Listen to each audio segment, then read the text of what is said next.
გამარჯობა, ეს არის ცოდნის მოყვარე პოდკასტი. დღეს არის 4 შაბათი, დაგიბრუნდით პოდკასტ არეადან. დღეს ჩვენ ვსაუბრობთ დიაბეტზე და ეს ეპიზოდი ჩემი აზრით მნიშვნელოვანია არა მხოლოდ მათთვის, ვისაც ეს პრობლემა აქვს, არამედ საერთოდ ყველასთვის, იმიტომ რომ ჩვენ შევეხებით ისეთ თემებს, როგორიც არის ზოგადი ჯანსაღი ცხოვრების წესი. დღეს ამ ეპიზოდის მხარდაჭერი არის ევექსი კლინიკათა ქსელი და დღეს ჩემი სტუმარი არის ქალბატონი მაია დათუაშვილი. ქალბატონი მაია არის ექიმი პედიატრი, ბავშვთა ნევროლოგი, ოჯახის ექიმი და health coach-ი თუ ეს და health coach-ი რა არის, ამას ცოტა ხანში აგიხსნით და მას აქვს 30 წლიანი სტაჟი, ესე ვთქვათ, და გამოცდილება ამ სფეროში, რაც ძალიან სასიამოვნოა და მგონია, რომ ჩვენი საუბარი მრავალფეროვანი იქნება თქვენი გამოცდილებიდან გამომდინარე. გამარჯობა. გამარჯობა, მოგესალმებით. დღეს ჩვენ ვსაუბრობთ დიაბეტზე, როგორც ვახსენე. დიაბეტი ესე ყველაზე დილეტანტური ენით რო ავხსნა ჩემთვის, არის, როდესაც შაქრის დონე არის სხეულში, ორგანიზმში მაღალი, ხო?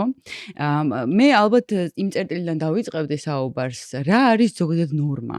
შაქრის დონის ნორმა ორგანიზმში და როდის შეგვიძლია უკვე ეჭვი შევიტანოთ თუნდაც პრედიაბეტში და უკვე დიაბეტში. მოდი მე ცოტა შორიდან დავიწყებ, მაშინ ვიდრე ნორმაზე ვისაუბრებთ, პირველ რიგში ვთქვათ ზოგადად რა არის დიაბეტი. დიაბეტი ეს არის მეტაბოლური დაავადება, ანუ რას ნიშნავს მეტაბოლური, როდესაც ნივთიერებათა ცვლა ირღვევა და ნივთიერებათა ცვლის დარღვევა პირველ რიგში განსაკუთრებულად გამოვლინდება ჰიპერგლიკემიით, ანუ შაქრის დონის მატებით სისხლში. ყველაზე ეს მარტივად რომ დავყოთ, დიაბეტი არის ტიპი 1 და ტიპი 2, ანუ ინსულინ დამოკიდებული და ინსულინ დამოუკიდებელი. ტიპი 1 დიაბეტის დროს აუცილებელია ინსულინოთერაპია და რატომ? იმიტომ რომ ამ დროს ის უჯრედები, ანუ ბეტა უჯრედები, ლანგერჰასის უჯრედები, რომელიც გამოიმუშავებს ინსულინს ორგანიზმში, მინიმუმ 70-80% უკვე დაზიანებულია. და აი ამ შემთხვევაში უკვე ვლინდება შაქრის მაღალი დონე. ტიპი 1-ის შემთხვევაში. ტიპი 1-ის შემთხვევაში. ანუ ინსულინის გამომუშავება ფაქტიურად აღარ ხდება, ან მცირედ ხდება, რაც არ არის საკმარისი უკვე აი ამ გლუკოზის დონის ნორმალური დონის შენარჩუნებისთვის. ტიპი 2-ის შემთხვევაში ხდება ინსულინის გამომუშავება, მაგრამ ორგანიზმის ასე ვთქვათ, ახმადობა გლუკოზის მიმართ და ინსულინის მიმართ უბრალოდ არის დაქვეითებული და გამოხატულია რეზისტენტობა. ანუ ტვინი, ღვიძლი, კუნთოვანი ქსოვილი ვეღარ აღიქვამს ინსულინის საკმარის დონეს და შესაბამისად გლუკოზის მოხმარებას დაქვეითებულია ამ თვალსაზრისით. ეს არის ტიპი 2. ორივე შემთხვევაში გარკვეულ როლს აუცილებლად თამაშობს გენეტიკური განწყობა. რამ გენეტიკურ განწყობაზე გადავალთ და აუცილებლად ჩავიდეთ, მაგაში მაინტერესებს აი რაც კითხეთ პირველი კითხვა შაქრის დონე, ხო? აი და ესე რომ დავყოთ თუ შეგვიძლია აი თქვა ჭამამდე რა უნდა იყოს, ჭამის შემდეგ რა უნდა იყოს, ზუსტად ახლა უბრალოდ ესე გააკვრით ვახსენე რომ დიდ როლს თამაშობს და ვთქვათ ახლა რა ითვლება ნორმად სისხლში. ჩვენთან ყველაზე უფრო საერთოდ 2 ტიპის ასე ვთქვათ ერთეულებით იზომება მილიგრამ დეცილიტრზე და მილიმოლები litrზე. მაგრამ ჩვენთან ყველაზე უფრო ესე აქტიურად გავრცელებული არის და მოსახლეობამ უფრო მეტად იცის მილიგრამი დეცილიტრზე და მოდი აი ამ ციფრებით ვთქვათ. ნორმად ითვლება 70-დან 100-მდე. მილიგრამი ნორმად. ეს არის უზმოდ სისხლში და ნებისმიერი ასაკისთვის. ბავშვისთვისაც არ აქვს მნიშვნელობა, ნორმად ითვლება. თუმცა ძალიან უმნიშვნელო განსხვავება შეიძლება იყოს ხანდაზმული ასაკისთვის, სადაც შეიძლება მივიჩნიოთ ნორმად სადღაც 120-მდე, 110-მდე, მაგრამ ძირითადად ნორმა არის 100-მდე. როდესაც ხდება გლუკოზის მატება სისხლში, ვთქვათ, ვზომავთ რანდომულად, ანუ შემთხვევითი შერჩევის წესით. უბრალოდ მოვიდა ადამიანი, უზმოდ არ არის, იკეთებს ანალიზებს და მივაყოლეთ გლუკოზას გასაკეთებლად. ასეთ შემთხვევაში, თუ სისხლში 200-ზე მეტია გლუკოზა, ეს უკვე მიუთითებს იმაზე, რომ საეჭვოა დიაბეტი. ვაუ. თუ არის 126-ზე არა 126-ზე არა 180-ზე მეტი, ნუ აქ საჭიროა აუცილებლად კვლევა, დამატებით კვლევა. ამავე დროს გლუკოზა იზომება ჭამიდან გარკვეული პერიოდის მერე. ყველაზე ოპტიმალური ვარიანტია ჭამიდან 2 საათში, რომელსაც ასევე აქვს თავისი მონაცემები და ამ შემთხვევაში არის ზუსტად თუ ჭამიდან 2 საათის შემდეგ 180-ზე მეტია, ამ დროსაც საჭიროა დიაბეტი. გასაგებია. ნორმაში ჭამიდან 2 საათში უნდა იყოს 140-ზე ნაკლები. როგორ ზომოთ სისხლის ანალიზი ვენური ანალიზატორზე კეთდება, ვენური სისხლით იზომება, თუმცა კაპილარულ სისხლშიც ანალოგიურია, ნორმები ერთი და იგივეა. რატო კითხეთ? შეიძლება გლუკომეტრზე გაზომვაც. ეხლა ყველა დადის, აქ მიმაგრებული იმით, ხო, და ეგ მაინტერესებს. გლუკომეტრზე გაზომვაც და ვენური სისხლითაც, მაგრამ ყველა რომ დადის აქ მიმაგრებული სენსორით, ეს არ არის მთლად გლუკომეტრი არის კაპილარულ სისხლში და სენსორი მაინც ვერ ცვლის კაპილარულ სისხლში შემოწმებას, მაგრამ სენსორული შემოწმება ზოგადად წარმოდგენას გვაძლევს, როგორ იცვლება გლუკოზა სისხლში და თუ მაღალი ციფრები იქნება, ან შედარებით უფრო დაბალი ციფრები იქნება, იმაზე გვაძლევს სიგნალს. კი ბატონო, სანამ კიდე დიაბეტზე გადავალთ, ახლა ეს გლუკოზის როლი, ხო, ძალიან საინტერესო თემა გახდა ერთი პერიოდი ჩემთვის და შაქრის მიმართულება ზოგადად, ეს შაქარი და ჩვენს კვებაში შაქარი და თალკე ეპიზოდიც გავაკეთე ამ შაქარზე და ძალიან შემოიჭრა ჩემს ცხოვრებაში, იმიტომ რომ მე ეს ტკბილეული ძალიან მიყვარდა. ეხლა უკვე ისე ვარ რა, რომ ხო, ზღუდავ არ დავარქვი ზღუდავ თქო, უბრალოდ ჩემი ჯანმრთელობა დავაყენე პრიორიტეტში, ვიდრე სიამოვნება 15 წუთიანი ან რაღაცა ეგეთი, ხო და რას შვება და რატო ინსულინის ჰორმონის მნიშვნელობა რო ავხსნათ, რატომ არის მნიშვნელოვანი რომ იყოს აი მდგრად მდგომარეობაში და არ აცდეს საზღვრებს და არ იაროს აქეთ-იქით. კი ბატონო, ესე იგი გლუკოზა ჯერ რა დანიშნულება აქვს ორგანიზმში, ხო? გლუკოზა არის მთავარი ენერგეტიკული წყარო. გლუკოზა ყველაზე მეტი ჭირდება ტვინს და კუნთს. არ აქვს მნიშვნელობა გონებრივი მუშაობა თუ კუნთოვანი მუშაობა, ყველა ვარიანტში გვჭირდება შესაბამისი რაოდენობით, ასე ვთქვათ, ყველაზე მარტივად. ინსულინი არეგულირებს აი ამ გლუკოზის მოხმარების დონეს. ანუ თუ გლუკოზა ჭარბად არის, ის გარდაქმნის გლუკოზას გლუკაგონად და ჩალაგდება ღვიძლში, ხელს უწყობს აი ამ პროცესს. თუ ნორმალურია, რა თქმა უნდა, ამ შემთხვევაში მოიხმარება მუშაობისთვის და ინსულინი ხელს უწყობს იმ გლუკაგონის დაშლასაც. მოკლედ ინსულინის, ასე ვთქვათ, მოქმედება ორგანიზმში ორმხრივია. იმისთვის რომ შეინარჩუნოს ნორმალური დონე. როდესაც ინსულინის ნაკლოვანება გვაქვს, ბუნებრივია ასეთ შემთხვევაში ორგანიზმს აქვს ისეთი, ასე ვთქვათ, იმპულსი, რომ გლუკოზის რაოდენობა არის ძალიან ჭარბი. შესაბამისად, იქიდან გამომდინარე, რომ ვერ ხდება მოხმარება ტვინის და კუნთოვანი ქსოვილის მიერ. ამიტომ გლუკოზა გარდაიქმნება გლუკაგონად და ლაგდება. შესაბამისად, ეს ხელს უწყობს მეტაბოლიზმის დარღვევას, ასე ვთქვათ. აქედან გამომდინარე, ინსულინს ძალიან დიდი მნიშვნელობა აქვს, მაგრამ შესაძლოა ორგანიზმში გამომუშავდებოდეს ინსულინი, მაგრამ აღქმა იყოს დაქვეითებული, როგორც პერიფერიაზე, ასევე ცენტრალურად. ამ შემთხვევაში, ეს არის ზუსტად ტიპი 2 დიაბეტის დროს და როცა ინსულინი კი გამომუშავდება, მაგრამ რეზისტენტობა არის გაზრდილი, ანუ ქსოვილების მიერ მისი აღქმადობა არის დაქვეითებული და ამ დროს ორგანიზმი გლუკაგონს შლის. ანუ გამუშავდება დამატებით მისი ანტაგონისტი ჰორმონები, რომელიც იწვევს გლუკაგონის დაშლას და გლუკოზის დონე კიდევ უფრო მეტად მატულობს სისხლში.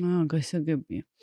ძალიან საინტერესო არის ეს ჩემთვის აღმოჩენა იყო მაგ თემას რომ მივაგენი სიმართლე რო გითხრათ, ჯერ რატომ მქონდა მაგალითად brain fogs რო ეძახიან, ხო, დაბინდული გონება და კონცენტრაციას რატო ვერ ვახდენდი, ეს ხასიათის ცვლილებები რატო იყო, ხო, დღის განმავლობაში რაღაცა და შოკში ჩავარდი მოკლედ ამ ხელა მნიშვნელობა ქონდა ამ ყველაფერს. დიაბეტს რო დაუბრუნდეთ, ჩემთვის საინტერესოა გამომწვევი მიზეზები, თქვენ ახსენეთ გენეტიკა. გენეტიკა, ეს კარგად ჩავშალოთ, რას ნიშნავს გენეტიკა? ჩემშობლებს აქვს და მეც მექნება აუცილებლად? ან ჩემს გვარში, არ ვიცი, რაღაც ბებია ბაბუა და იმის ბებია ბაბუა კიდე მაგათ აქვს და მეც მექნება? თუ როგორ ჩავდივართ ხოლმე მაგ ამბავში? გენეტიკა ძალიან დიდი მნიშვნელობის ქონია, მაგრამ მხოლოდ გენეტიკა ცხოვრების წესის გარეშე ბევრს ვერაფერს ვერ გააკეთებს, ასე ვთქვათ. ეს უფრო მეტად მნიშვნელოვანია ტიპი 2 დიაბეტის შემთხვევაში.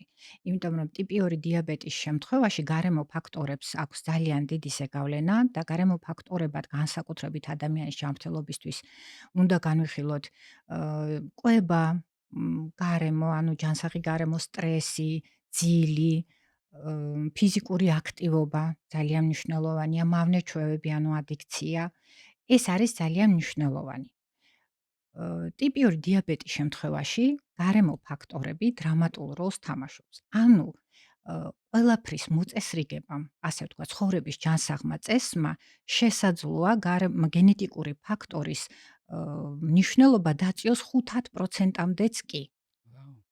თუმცა ძალიან ასე ვთქვათ, ნაკლებია იმ ადამიანების რიცხვი, რომელიც ამ ყველაფერს მაქსიმალურად იცავს, კი, ძალიან შეზღუდულია.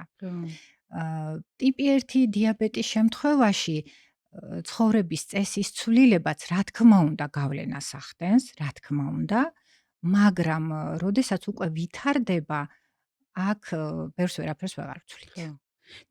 და იმუნიტეტი ამის მიმართ.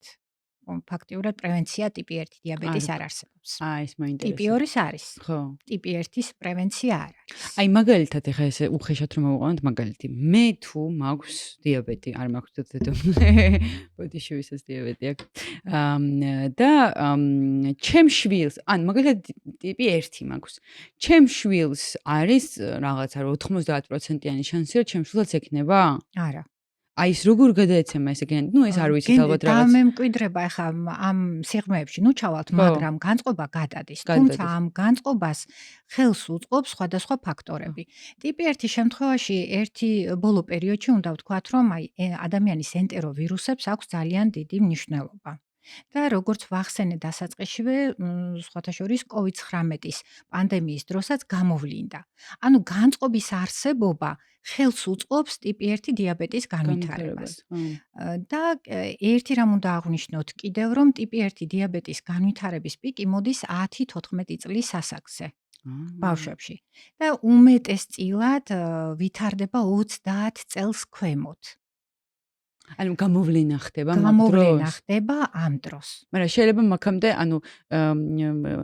პროგრესირებს თუ არის მაქვს დიაბეტი და არ ვიცი. მანამდე შესაძლოა ან საკმაოდ დიდი ხნის განმავლობაში მიდიოდეს ინსულინ გამომყოფი უჯრედების დაზიანება, ან შეიძლება სხვადასხვა თუნდაც იმ ვირუსული ფაქტორის მოქმედების შედეგად მალევე გამოვლინდეს. ძალიან დიდ ხანს გამოვლენიდან ძალიან დიდ ხანს პერიოდი არ არის საჭირო იმისთვის, რომ ადამიანს სიმპტომები და ჩივილები გაუჩნდეს. ეს შეიძლება რამდენიმე თვეში ან რამდენიმე კვირაში მოხდეს.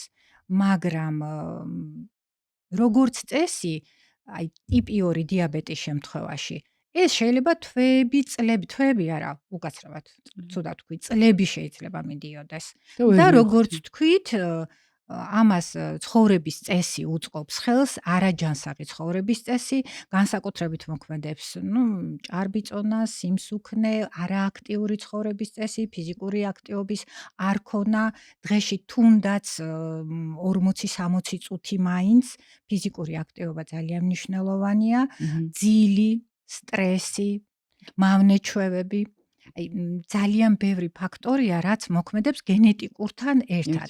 და ამ გარემო ფაქტორებს, რომელიც არაგენეტიკური ცვლილებების შემსწავლელია, არის ასეთი მეცნიერება ეპიგენეტიკა. სწავლობს ის. ხო. ეპიგენეტიკა სწავლობს ამ გარემო ფაქტორების მოქმედებას. კი ბატონო, თუ შეგვიძლია რომ ჩავიდეთ სიმპტომებში. ხო თქვენ ახსენეთ რომ არის ერთი მაინტერესებს ტიპი 1 შემთხვევაში რადგან ესე უცებ და იმ წუთას არა მალევე ამჩნევ და ტიპი 2 შემთხვევაშიც მაინტერესებს როგორ ვთქვათ რაღაც საშუალო ჯანსაღი ცხოვრების წესით ვცხოვრობ რა ესე რომ ვთქვათ რა როგორ ვლინდება თუ განსხვავებები გამოვლენაში და სიმპტომატიკაში ძალიან საინტერესოა. კი, როგორ არა. სიმპტომებში განსხვავება აქვს, რა თქმა უნდა, როგორც თქვით, პატარა ასაკში ვლინდება, აქ არ არის აუცილებელი რომ ჭარბი-წონა იყოს, უმეტესწილად ასეთ პაციენტებს აქვთ სხეულის მასის ინდექსი 25-ზე ნაკლები, ანუ ნორმალური წონა აქვთ, ან გამხდრებიც არიან. როგორც წესი, ასეთ შემთხვევაში ვლინდება ხოლმე სწრაფად ხდება წონის დაქვეითება, პოლიურია, ანუ შარდვა, გახშირებული პოლიდიფსია, ანუ გაძლიერებული წყურვილი, რაც მოსახლეობაში ზოგადად დიაბეტთან არის დაკავშირებული, რა სიმპტომებით. უმეტესწილად ვლინდება ტიპი 1 დიაბეტის დროს და როცა სიმპტომები არის, უკვე ეს მიანიშნებს, რომ აქ ინსულინოთერაპია არის დასაწყები და უკვე არის, როცა დადასტურდება, დიაგნოსტირდება, რომ არის ეს ტიპი 1 დიაბეტი. და ახალგაზრდა ასაკში, როგორც წესი, ჯერ პირველ რიგში ვეძებთ ამას. თუმცა ეს არ გამორიცხავს, რომ ტიპი 2-იც იყოს. იქიდან გამომდინარე, რომ სოფლიოში სიმსუქნის და ჭარბი-წონის მატება, არა აქტიური ცხოვრების წესი, არა ჯანსაღი კვება ძალიან გავრცელებულია, ასე ვთქვათ, და ის კი არა ჩვენ მოსახლეობაშიც ბავშვთა ასაკში სიმსუქნე უკვე პრობლემად იქცა, ეს ხელს უწყობს ახალგაზრდა ასაკშიც ტიპი 2 დიაბეტის ჩამოყალიბებას. მაგრამ, როგორც ვთქვით, უმეტესწილად პატარა ასაკში ტიპი 1 დიაბეტია. და გარდა იმ სიმპტომებისა, რაც ვთქვით, შეიძლება იყოს მუცლის ტკივილი, გულისრევა, ღებინება, ეს უკვე სხვა გართულებაზე, ანუ კეტოაციდოზზე მიუთითებს, რაც ხდება ხოლმე, როცა ძალიან მაღალია გლუკოზის დონე სისხლში. ანუ უკვე ესე ვთქვათ პიკში არის კი, ასული. ტიპი 2-ის შემთხვევაში ხშირად ხდება, რომ სხვა დაავადების გამო შეიძლება მიმართოს ექიმს, პაციენტმა, ვთქვათ, გულსისდაღვთა სისტემის დაავადებებია, თუნდაც შარსაწყისო სისტემის, დერმატოლოგს შეიძლება ხშირი სოკოვანი დაავადების გამო მიმართოს, სხვადასხვა შეიძლება გინეკოლოგთანაც მოხდეს ასეთი პაციენტი და უმეტესწილად ამ დროს ხდება ხოლმე მისი დიაგნოსტირება.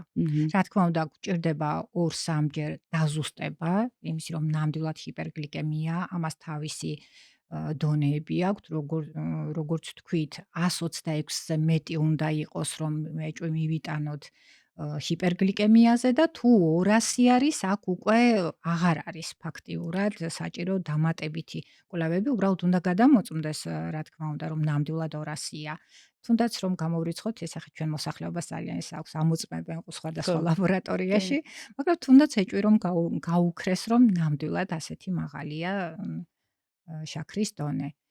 და რა თქმა უნდა, პირველ შემთხვევაში, როცა სკრინინგულად ვლინდება, ანუ უბრალოდ სხვა რამის გამო მიმართა ექიმს და ამ დროს გამოვლინდა ჰიპერგლიკემია სისხლში, ამ დროს ცხოვრების წესის და ქცევითი ცვლილებები ძალიან დიდ ზეგავლენას ახდენს მართვაზე, ჯანმრთელობას და შესაძლოა ძალიან შორს გადავწიოთ, ვთქვათ, გაჩნია რადონის მატება არის გლუკოზის, შორს გადავწიოთ დიაბეტის ჩამოყალიბება.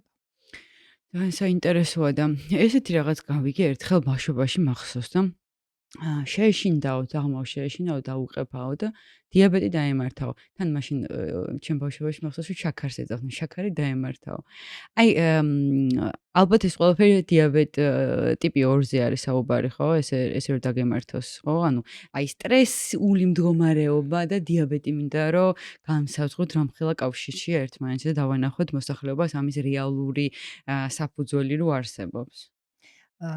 როგორც ვთქვით, სტრესს ძალიან დიდი ზეგავლენა აქვს ადამიანის ჯანმრთელობაზე. სტრესის დროს მატულობს სტრესული ჰორმონები, ეს კორტიზოლი ყველასთვის ცნობილია, როგორც წესი.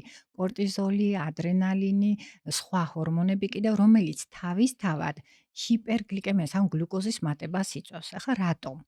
სტრესის გამკლავებას ადამიანი ევოლუციურად ასე ვთქვათ, პასუხობდა ამ ჰორმონების გამომუშავებით და ხდებოდა რა? იბრძოლე ან გაიქეცი. რასაც ჭირდება გლუკოზის, ანუ ენერგიის მაღალი დონე. გამომუშავება, კუნთების მუშაობა, ან უნდა გაიქცეს, ან უნდა თავი დაიცვას. თუ ეს სტრესი იმდენად დიდია, რომ აჭარბებს მის ადაპტაციურ უნარს და ამავე დროს ამას თან ერთვის გენეტიკური წინასწარ-განწყობა, შესაძლოა განვითარდეს. ანუ ამან გამშვები მექანიზმის როლი ითამაშოს აუტოიმუნური პროცესისთვის. ანუ რას ნიშნავს ეს? აუტოიმუნური პროცესი ნიშნავს, რომ ხდება ორგანიზმის მიერ დამაზიანებელი ანტისხეულების გამუშავება საკუთარი ორგანოს მიმართ, ინსულინ გამომყოფი უჯრედების მიმართ. და შესაბამისად გარკვეული პერიოდის შემდეგ, როდესაც უკვე სრულად გამოიფიტება ეს უჯრედები და უკვე იმდენი დაზიანდება, რომ ვეღარ არეგულირებს შაქრის დონეს, ვლინდება უკვე დაავადება. ხო. ტიპი 2 შემთხვევაში როგორც თქვი ტიპი 2 ცხოვრების წესი შემთხვევაში არის გადამწყვეტი. ჯერ აღქმადობა ქვეითდება ინსულინის, იფიტება მერე თანდათან ეს უჯრედები და კი ბატონო, აი მან შემოდის ჩემი ერთი კითხვა. შაქრის ბევრი ჭამა იწვევს დიაბეტს, ესეთი რაღაცა მე ჩამესმოდა ხოლმე. რამდენად ლოგიკურია, მესმის ახლა ეს, რომ შაქარზე ვსაუბრობთ გადამეტებულ რაოდენობაზე, ხო ვიღაც რომ დღეში იღებს რაღაც მოცემულ არსებობს ხო გაიდლაინები, რომელიც არის მოცემული შაქრის დონე და მისაღებია რომ მიიღოთ. იმიტომ ჩემი აღმოჩენა ზუსტად ეგ ყველაფერში შაქარია და ავტომატურად გადამეტებულად ჭამ შაქარს გინდა არ გინდა, ხო? შაქარი და დიაბეტი, ანუ შაქრის მიღება, გადამუშავებული შაქრის მიღება და დიაბეტი როგორ კავშირშია ერთმანეთთან? ახლა პირდაპირ რომ დავაკავშიროთ, რომ აი შაქარს ვიღებ და აუცილებლად დიაბეტი დამემართება, რა თქმა უნდა, არ არის სწორი, მაგრამ მოდი გავყვეთ იმას, რა შეიძლება ამან გამოიწვიოს. ჭარბი ტკბილეულის და განსაკუთრებით მარტივი შაქრების მიღებამ ჩვენი არააქტიური ცხოვრების პირობებში, იქიდან გამომდინარე, რომ უმეტესობა ასაკს აღარ აქვს მნიშვნელობა, ბავშვია თუ მოზრდილია, მჯდომარე ცხოვრების წესით ცხოვრობთ. ზოგადად ურბანიზაციიდან გამომდინარე. პლუს ამას არაჯანსაღად ვიკვებებით, ხო? და ამას დავამატოთ კიდევ ეს ტკბილეული, ამან შეიძლება გამოიწვიოს პირველ რიგში ჭარბი წონა, სიმსუქნის განვითარება. ანუ ჭარბი ენერგიის არსებობა, რომელიც არ გვჭირდება, არ მოიხმარება და ვერ ვიყენებ და შესაბამისად ზედმეტი ინსულინის გამოშვება იმისთვის, რომ ეს სადღაც, ასე ვთქვათ, ჩალაგდეს, ხო? ორგანიზმში. ინსულინის ჭარბი გამომუშავება შესაბამისად ტვირთავს ინსულინ გამომუშავებელ უჯრედებს. არააქტიური ცხოვრების წესი, სიმსუქნე, ინსულინის ჭარბი გამომუშავება, შეიკრა. გენეტიკურ დამატებული გენეტიკური წინასწარ განწყობა, ეს უკვე რა თქმა უნდა ხელს უწყობს. სიმსუქნეს შეუძლია რა თქმა უნდა ერთეულ შემთხვევებში თავისთავად სიმსუქნეს გენეტიკური განწყობის გარეშე შეუძლია გამოიწვიოს გამოფიტვა უჯრედების ინსულინ გამომუშავებელი, მაგრამ ეს უნდა იყოს ძალიან დიდი. ანუ ჯანმრთელობისთვის სახიფათო სიმსუქნე. ანუ წონას გულისხმობთ, ხო? წონას გულისხმობ, კი. ძალიან დიდი წონა, რამაც შეიძლება გამოიწვიოს, ოღონდ ესეთი მაინც ერთეული შემთხვევები უმეტესწილად განწყობა არსებობს ხოლმე. ხო, რაც უკვე ახსენეთ, ხო, გენეტიკური. შესაძლოა ახლა არის ესეთი შემთხვევებიც, პაციენტები ყოფილა შემთხვევები, რომ აი მოსულან დიაგნოსტირდა, ვთქვათ, ჰიპერგლიკემია და აღნიშნავენ, რომ ვაიმე არავის არ ქონია, ჩემს მშობლებს არ ქონიათ, რაც მახსოვს ბებია პაპას არ ქონია და რატომ უნდა მქონდეს დიაბეტი ტიპი 2 შემთხვევაში, ვთქვათ. და ასაკიანია 50 წელს გადაცილებული ადამიანი ამბობს, ხო? მოდი გავითვალისწინოთ ისიც, რომ იმ პერიოდში, როდესაც მისი მშობლების მშობლები ცხოვრობდნენ, გაცილებით უფრო აქტიური იყო ჩვენი ცხოვრების წესი. შრომითი საქმიანობა მოითხოვდა აქტიურ ფიზიკურ დატვირთვას. საკვები იყო ჯანსაღი, ჰაერი იყო ჯანსაღი. გარემო სტრესის გარეშე ნაკლებად სტრესული, მით უმეტეს რაც ახლა შუა საუკუნეებიდან გადმოვედით და აღარ იყო ეს შემოსევები და ასე ვთქვათ, თავის დაცვის მუდმივ რეჟიმში ყოფნა. და აქედან გამომდინარე გამოვლენა ნაკლები იყო, თორემ გენეტიკური კოდი შესაძლოა ჩადებული იყო. ამას ვერ განსვასყურავთ, თუმცა ვინაიდან მოხმარება გლუკოზის იყო ადეკვატური მიღებისა, არ ვლინდებოდა დაავადება. ხო, ანუ ლოგიკურია ისიც ერთის მხრივ, რომ ამდენი გადამუშავებული საჭმელი არ არსებობდა. ხო, მარტივია ეს რაღაც სნეკებს რასაც ვეძახით, ხო? ჩიფსი იქნება თუ ის იქნება თუ ეს იქნება სასმელში, ყველაფერი. ყველაფერში შაქარია. რაფინირებული ფქვილი, გადამუშავებული შაქარი, ზოგადად შაქარი, ამისი ევოლუციურად მისი მოხმარება არ იყო ჩვენში, ეს დაიწყო უფრო მე-19, მე-20 საუკუნიდან და სწორედ აი ამ საუკუნეებს უკავშირდება და ეს 21 საუკუნეში ამას უკავშირდება აი ასეთი არაგადამდები დაავადებების ფართოდ გავრცელება, რომელსაც აი უდიდესი როლი მიუძღვის ზოგად მთლიანად ავადობაში და სიკვდილიანობაში. გულისხმობთ აი ამ რაღაც თუნდაც არაგადამ დიაბეტი კი, 2 არაგადამდები დაავადებებია ეს გულსიძახთა სისტემის დაავადებები, დიაბეტი ტიპი 1, ტიპი 2, არაგადამდები, ანუ არაინფექციური. ინფექციურ შეიძლება იმ წუთას მაღალი ლეტალობა ქონდეს განსაკუთრებით საშიში ინფექციების დროს, მაგრამ მათი წილი ძალიან მცირეა. ზოგად დაავადებებთან მიმართებაში, ხო? კი. რამე დაკუმის არსებობს დაკვირვება იმატა თუ არა დიაბეტის გამოვლენა? კი, იმატა. იმატა. კი, იმატა, აი რის ფონზე ხდება ისევ გარემოს, ისევ ცხოვრების წესის გამო? ისევ ცხოვრების წესის, ისევ გარემოს გამო, არააქტიური ცხოვრების წესი, სტრესი, ძილის დარღვევები, მჯდომარე ცხოვრების წესი და ყველაზე მთავარი, როგორც ვთქვით, აი ამ პლუს ამას დამატებული არაჯანსაღი საკვები და მარტივი შაქრების ძალიან აქტიურად მოხმარება და ბუნებრივია ეს ზოგადად იწვევს აი საბოლოო ჯამში ასეთი დაავადების განვითარებას. ეხლა ჩვენ ძალიან ბევრჯერ ვახსენეთ ეს ზოგადი ჯანმრთელობის 6 ძირითადი დოქტრინა, ესე ვთქვათ, ხო წეს. და მოდით სანამ ისევ დიაბეტს დავუბრუნდებით და კიდევ სხვა კითხვებს აგისმოთ, ავხსნათ ხო, რას გულისხმობთ ამ ყველაფერს კი ვახსენეთ, მაგრამ აი ისეთ როგორ არის ეს აი ეს ინფორმაციის დონეზე ჩვენ ეს ძალიან დიდი ხანია გვესმის, რომ ჯანმრთელი ცხოვრების წესი, მაგრამ რაღაც მომენტებში ადამიანებისთვის რთული ხდება ამ ჯანსაღი ცხოვრების წესის დაცვა, ხო? და ნუ ხა მესმის რომ დაავადებები იჩენს თავს, მაგრამ მაინც მე კი მგონია რომ გადაწყვეტილების მიღების ერთი წამი გაქვს იქ როგორ უნდა იცხოვრო და ესე ირჩევნია თუ ისე გირჩევნია. მაგრამ მოდით ავხსნათ, აი ვახსენეთ ძილი. რა არის ოპტიმალური დრო, რომ გვეძინოს დღე-ღამის განმავლობაში? საშუალოდ დავიწყოთ ძილით, კი ბატონო, ძალიან მნიშვნელოვანია ძილის ზოგადად ნებისმიერი, ასე ვთქვათ, პროცესის დაალაგებისთვის. საშუალოდ მიღებულია, რომ 7-8 საათი არის ნორმალური ძილის ხანგრძლივობა. ოღონდ ეს 7-8 საათი უნდა იყოს ხარისხიანი ძილი. ძილს ახასიათებს თავისი ციკლურობა და შესაბამისად ამ ციკლურობის დაცვით უნდა იყოს ხარისხიანი, იქიდან გამომდინარე, რომ არ უნდა იყოს ხშირი გამოღვიძებები ღამით. დილით, როდესაც ხარისხიანია ძილი და ხანგრძლივობა არის 7-8 საათი, მაინც ადამიანი უნდა დგებოდეს უკვე გამოძინებული და არა და ისევ დაღლილობის შეგრძნება. აი, უკვე დაღლილი ვარ, რომ ავდექე, ძალიან ბევრმა იცის, ხო, მათ შორის მეც ვიცი ხოლმე.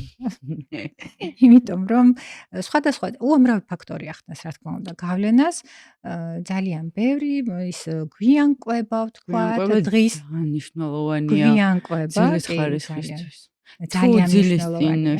შევჭამ და ეს ძალიან იშვიათად ხდება, რომ არ მიყვარს ფიზიკურად ძილის წინ ჭამა, აი მართლა დაღლილი ვიღვიძებ დილას. უნდა რომ მუშაობს, ორგანიზმი მუშაობს. ვერ გამოსწორებს. უნდა იმუშაოს ძილის პროცესში ტვინმა, რომ დაალაგოს ყველა პროცესი და ყველაფერს გაუმკლავდეს, მოახდინოს ადაპტაცია იმ დღის განმავლობაში ყველა პროცესების სამართავად, მაგრამ დანარჩენმა ორგანოებმა უნდა დაისვენოს. ანუ ტვინს არ უნდა დაჭირდეს იმაზე ენერგია, რომ რაღაცეები კიდევ აკეთოს. ძილი არის ყველაზე ანუ თავის ტვინი, ცენტრალური ნერვული სისტემა, ძილის პროცესში ყველაზე აქტიურად მუშაობს. დღის განმავლობაში ის უმკლავდება იმ პროცესების მართვას, რასაც ჩვენ ვაკეთებთ. ანუ ეს არის კვება, ფიზიკური აქტივობა, ურთიერთობა, სოციალური, გონებრივი მუშაობა თუ ფიზიკური მუშაობა არ აქვს მნიშვნელობა. თუ ძილი ხანმოკლეა, თუ ხშირი გამოღვიძებებია, შეიძლება ხშირად მაგალითად 6 საათი, 5 საათი, 5 საათი და არ ყოფნით, თქვა. თუმცა არიან ადამიანები, მე ამიტომ ვთქვი, რომ საშუალოდ, მაგრამ არიან ადამიანები, ვისაც 6 საათი ყოფნის. კი ბატონო, 5-იც გამიგია. თუ ძილი ხარისხიანია, უწყვეტია და ასე ვთქვათ, სიჯანსაღის, ესეთი სიხალისის გრძნობით დგება ადამიანი და დაღლილობას არ შეიგრძნობს. ესე იგი, მისთვის ეს საკმარისია. კი ბატონო.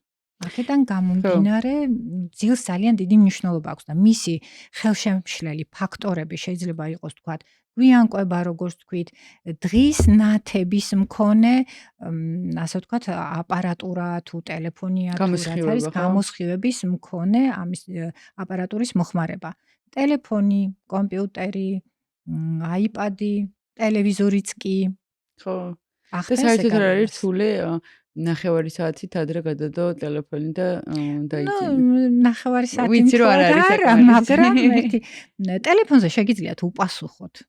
მაგრამ უშუალოდ ტელეფონში ყურება. სხვადასხვა ტელეფონს აქვს, არ ვიცი ეს რამდენად, ხო, ფუნქცია, ხო იცით, ფერს რო აყენებ, რო ცulis. ეგ ნამდვილად მუშაობს. შედარებით. ხო, წითელი ნათებასავით არის, ვიდრე არის ეს მჭახეცისფერი. ახლა ის მჭახეცისფერი რატომ უშლის ხელს, ხო, საინტერესოა. მელატონინი არის ჰორმონი, რომელიც ძილის დადგომას განსაზღვრავს და აი ამ მელატონინის გამომუშავებას უშლის ხელს. ამიტომ არის ეს ნათება ხელშემშლელი ფაქტორი ძილის დადგომისთვის. შემდეგი გვაქვს კვება, რომელიც მგონია რომ ეს ერთ-ერთი ყველაზე ესეთი ქვაკუთხედი. ქვაკუთხედი, თავარი წერ დედაბოძი არის ყველაფრის, ხო? და განსაკუთრებით, აი თუნდაც მარტო ის არა, მარტო დიაბეტი არა. გულსიძახთა სისტემის დაავადებებისთვისაც დისლიპიდემია, ანუ ლიპიდური ცვლის დარღვევა, რომელიც აბსოლუტურად უდევს ასევე მეტაბოლურ სინდრომს. ხო, აი ძალიან მნიშვნელოვანია ამ დროს კვება. თუმცა ერთიც უნდა ითქვას, კვება უნდა მოვაწესრიგოთ, მაგრამ მხოლოდ კვებით დაავადებების მკურნალობას ვერ მოვახდენთ, რა თქმა უნდა. რომ არის ესეთი აზრიც გავრცელებული, რომ აი ლიპიდური ცვლა მაქვს დარღვეული, მაღალი მაქვს ქოლესტერინი და ცხიმებს ამოვიღებ. თუ აქ განსაკუთრებით ოჯახური ისტორიაა დისლიპიდემიის და თუ არის გენეტიკური განწყობა ძალიან მნიშვნელოვანი, ამოიღეთ. არაფერს არ ნიშნავს. ვერაფერს ვერ შეცვლის. თუმცა ფიზიკური აქტივობით ჩვენ შეგვიძლია გარკვეულწილად მაღალი სიმკვრივის ლიპიდების დონე მოვუმატოთ, რაც ასე ვთქვათ კარგი ქოლესტერინია ორგანიზმისთვის. საინტერესო. ანუ ფიზიკურ აქტივობას მაინც აქვს მნიშვნელობა. ხო, თან ფიზიკურ აქტივობას გავუვე კვებაზე, აი რას ფიქრობთ? მე ვარ იმ გუნდის წევრი, ესე ვთქვათ, ვინც თulis რომ მაგალითად დღეში 3 ჯერ ჭამა არ არის აუცილებელი, ხო? და საუზმეთ თუ ორგანიზმი არ გთხოვს დილით კვებას, არ მგონია რომ არის აუცილებელი და ჩემ თავზეც გამოსთელი მაქვს, როცა დილით ვიკვებებოდი და როცა არ ვიკვებოდი, როცა არ ვიკვებები, ბევრად უფრო ენერგიული ვარ, მოკლედ ვიდრე როცა ვიკვებებ. და ისიც უნდა ვახსენოთ, რომ აი დაბალანსებული რას ნიშნავს? ხო, ეს აკუთვნით. ჯერ დავიწყოთ რაოდენობებით. ჯერ დავიწყოთ, ვთქვათ, ზოგადად დაბალანსებული კვება რას ნიშნავს? დაბალანსებული კვება ნიშნავს, რომ ნებისმიერი ტიპის საკვები, ეს იქნება ხორცეული, რძის ნაწარმი, ბოსტნეული, ხილი, უნდა იყოს ჩვენს რაციონში, მაგრამ 3/4 უნდა იყოს ბოსტნეული ხილი, რძის ნაწარმსაც აქვს აქ ადგილი და ძალიან მცირე რაოდენობით, შედარებით მცირე რაოდენობით ხორცეული. ხორცეულის მიღება ყოველდღიურად არ არის აუცილებელი, ეს ახლა უნდა გავმიჯნოთ ასაკობრივად, რა თქმა უნდა. მაგრამ აი საშუალო დასრული ადამიანისთვის არ არის აუცილებელი ყოველდღე ხორცი ჭამოს. თუმცა ისიც გასათვალისწინებელია, რომ არიან ადამიანები, რომელთა ორგანიზმიც აქ შეგვიძლია შემოვიტანოთ კიდევ ენტეროტიპები, ასე ვთქვათ, დღესდღეობით ძალიან დიდი როლი აქვს ჩვენს ორგანიზმში, მცხოვრებ და ხუმრობენ კიდეც ჩვენ ვართ მასპინძლები თუ ჩვენი ბაქტერიები, რომელიც ჩვენს ნაწლავებში ცხოვრობენ. მიკროფლორას ეს უკვე კი მიკროფლორას გულისხმობ ერთმნიშვნელოვნად და აქვს მნიშვნელობა, როგორი ტიპის ბაქტერიებია უპირატესად ჩვენ ორგანიზმში და 3 ენტეროტიპი არის გამოყოფილი. და ერთ-ერთი ესენი არიან ენტეროიდები, რომელიც უფრო უჯრედისით მდიდარ საკვებს მოიხმარენ, არა, პირიქით, ხორცეულს უფრო აქტიურად მოიხმარენ და არის მეორე ტიპის ორგანიზმები, ადამიანები, რომლებიც ხორცეულს უფრო ნაკლებად და უჯრედისით მდიდარ საკვებს, ანუ ბოსტნეული და ხილი ურჩევნიათ. სხვათა შორის მინდა ახლა ისეთი აღმოჩენა გავაკეთე, რომ შოქში ვარ. ანუ არსებობენ ის ადამიანები, რომლებიც ამბობენ ხორცის გარეშე ვერ ნაყრდები, ეს იმას ნიშნავს, რომ ამ კონკრეტული ბაქტერიების მეტარებლები არიან. მე ეს კვლევა შემიძლია გავჩავიტარო და გავიგო, რომელი ტიპის ბაქტერია უმეტესად ჩემში. კი, უპირატესად ასეთი ტიპის ბაქტერიებია და მათი ნივთიერებათა ცვლა და ჩვენი ნივთიერებათა ცვლა, რა თქმა უნდა, ძალიან დიდ როლს თამაშობს და ჩვენი იმუნიტეტის ძირითადი ნაწილი სწორედ ჩვენი ბაქტერიებით იქმნება.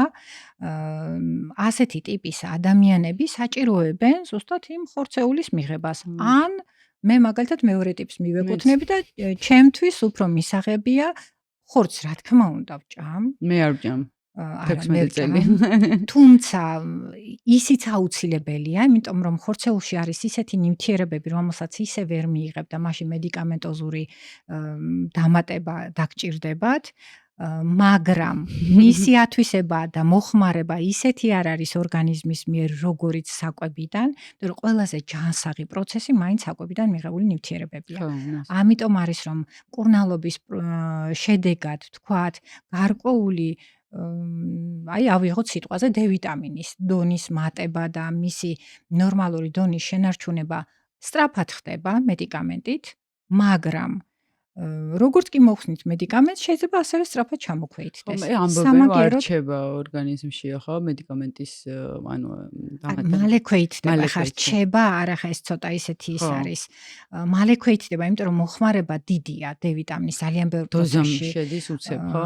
კი და ბევრ პროცესში მონაწილეობს, მისი მოხმარება დიდია, შესაბამისად, ახლა მედიკამენტით უცებ რომ შედის და სწრაფად ვასწორებთ, იმას მერე შენარჩუნება უნდა არათერაპიული, ანუ პროფილაქტიკური დოზით თუ არ ხვდებით და ისეთ ჩვენი საცხოვრებელი გარემო არ არის ისეთი, რომ მზის სხივებზე გამომუშავდეს. კი ბატონო, გასაგებია. გავაგრძელოთ, მაპატეთ იმდენად შოქში ვიყავი, ახლა უცებ დავაკავშირე, ვერ ვხსნიდი ხოლმე, მე გატაცებული ვარ რაღაც იქით ინდური მედიცინით, იმითი ამითი და იქ იხსნება რაღაცები, მაგრამ აი ესე დასავლური მედიცინით აი ეს აღმოჩენა იყო ჩემთვის. სწორედ აი ეს ძალიან დიდი მნიშვნელობა აქვს ამას და ასეთია ადამიანები, სწორედ მათი ორგანიზმი მოწყობილია იმაზე, რომ ამ ტიპის საკვები მოინელონ უფრო უკეთესად. ეს გენეტიკურია? აუცილებლად. გენეტიკური განწყობა არის ამისთვის, პლუს საცხოვრებელი გარემო ის არეალი, სადაც ცხოვრობს ადამიანი ევოლუციურად საუკუნეების განმავლობაში, მისი მონელების პროცესია თუ მისი მიკრობიოტა, ასე ვთქვათ, იმ მიკრობების ერთობლიობა, რაც მასში ცხოვრობს, ყალიბდება იმის მიხედვით, მის არეალში რა ტიპის საკვები მოიპოვება, მისი რაციონი როგორია. ანუ ქვეყანას გულისხმობთ, ჰავას, ყველაფერს. ანუ ენდემურად როგორი ტიპის საკვებია, არის თუ არა იქ, ვთქვათ, მიწათმოქმედება განვითარებული, ანუ მარცვლეულია, ბაღჩეულია, რძის ნაწარმია თუ მეცხოველეობა თუ რაც არის ეს ყველაფერი როგორია ევოლუციურად ჩამოყალიბებული ამ ქვეყანაში. რატომ არის რომ ჩვენ პოპულაციურად ალკოჰოლის უფრო მაღალი დოზის გადამუშავება შეგვიძლია, ვიდრე ვთქვათ სხვა ქვეყნის წარმომადგენელს. ანუ რას გულისხმობ? შეიძლება უფრო მეტი რაოდენობით მიიღოს ქართველმა ალკოჰოლი და გაცილებით უფრო მეტად ღვინო. იმიტომ რომ ჩვენთან სპირტთან არ გვაქვს კარგი დამოკიდებულება. ღვინოზე არის აქ საუბარი და შეინარჩუნოს ნორმალური განსჯის საღი, განსჯის უნარი, ნორმალური სიარული, რაოდენობას აუცილებლად. ეს არ ნიშნავს, რომ ყოველდღე უნდა დალიოს. ხო, ეს მითი ხარსებობს, რომ რაღაც სადილზე ერთი, თუ ვახშამზე ერთი ბოკალი წითელი ღვინო ჯანმრთელობისთვის არის სასარგებლო. თლად მითად შეიძლება არ ჩავთვალოთ ეს, იმიტომ რომ მას აქვს ნამდვილად თავის დადებითი თვისებები, მაგრამ ახლა ბოკალსაც გააჩნია რამდენია.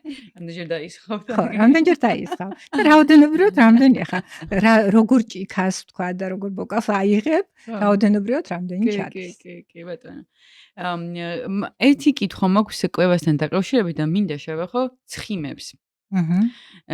მე ძალიან დიდი ხნის მერე აღმოაჩინე, რომ ეს ცხიმი, რომელიც ძალიან ისე ვთქვათ, დემონური სახელწოდებით იყო მატარებელი და ეს ცხიმი აუცილებლად გაგვასუქებს და ამას იწევს. ძალიან დიდი განსხვავება ყოფილა ჯანსაღ ცხიმებში და არაჯანსაღ ცხიმებში და კი. აი ჯანსაღი ცხიმების მნიშვნელობა მინდა რომ დაგვანახოთ. ჯანსაღი ცხიმები არის უჯერი ნახშირწყლების შემცველი. ეს არის ყველაზე ჯანსაღი. თუმცა ეს იმას არ ნიშნავს, რომ ეს არის ძირითადად მცენარეული ზეთები. რა თქმა უნდა, მცენარეული ზეთის მიღების პროცესსაც აქვს მნიშვნელობა.